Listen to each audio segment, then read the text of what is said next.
Conducting elections in Jammu and Kashmir have never been that easy. From the rigged elections of 1987, during the tenure of Rajiv Gandhi as Prime Minister and Farooq Abdullah as Chief Minister, we have come a long way now, where the Election Commission has now announced the dates for the assembly elections in the state. And in fact, for the first time in 35 years, Jammu and Kashmir even saw a massive turnout of voters in the recently concluded 2024 general elections. There was a straight 30-point jump in poll participation compared to 2019. A combined voter turnout for the 5 Lok Sabha seats in the valley, which was 44.37% in 2019, it jumped straight to 58.46% this time.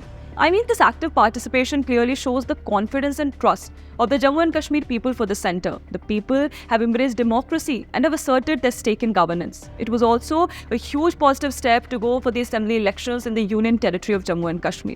But still, the opposition leaders in J&K like Umar Abdullah and Ghulam Nabi Azad, and in fact even some leftist news media like The Wire, watered down the positive voter turnout of people of Jammu and Kashmir by hinting that the centre just makes promises but does not fulfill them, and questioning why there has been a delay in assembly elections. But then finally, the Election Commission on August 16th announced the dates to the assembly elections in J&K for 90 seats, which will be held in 3 phases from September 18th. But you know, the ease and positive work which you see today by the current government in Jammu and Kashmir was not the same a few decades back.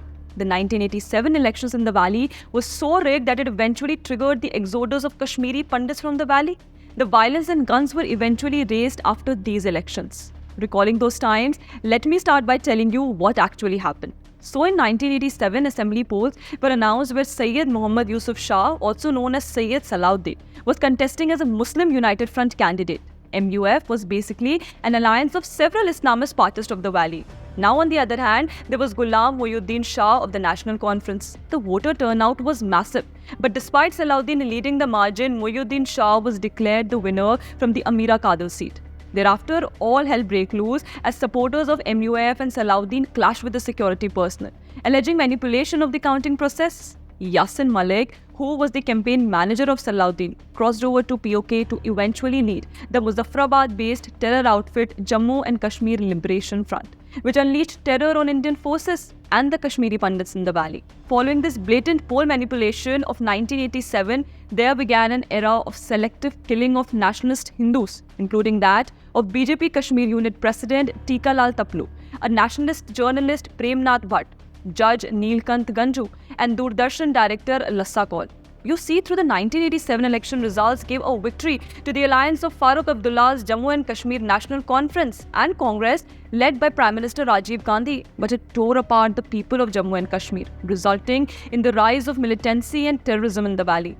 But times have changed, and so does the visionary policies after 2014, which has carved out a Naya Kashmir, where you see a decline in stole pelting cases, people roaming freely around the valley, Kashmir becoming a destination for international delegate meetings, sports events are being organized, entertainment centers are reopened, and people are participating more and more in making their valley free from the shackles of terrorism and fear.